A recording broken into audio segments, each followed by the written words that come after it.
жандыкты, bir nafsты жерде бузукулук кылып, иттик кылып bir адамды өлтүрсө, бардык инсаниятты өлтүргөндөй күнөөкөр болот дейт.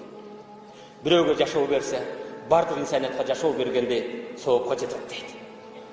Бул 25 000 расмий катталган аборт болсо, катталбагандар 3 эсе көбүрөөк дейт. Могу жерде канча болуп атат?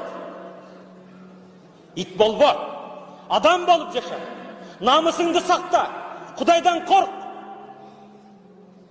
Зина деген нерсе никесиз кумаркандыруу. Бул карыз нерсе. Bir жерде 1000 рубльге зина кылсаң, билип кой, сенин үйүңдө bir тыйынсыз зина болот. Бирөөдүн кызын, бирөөдүн келини менен кумарыңды кандырсаң, билип кой, бул карыз. Карызды келечекте кызың, өмүр жолдошуң, эжең төлөп жүрбөсүн. Сени үйүңдөн төлөйт. Кудайдан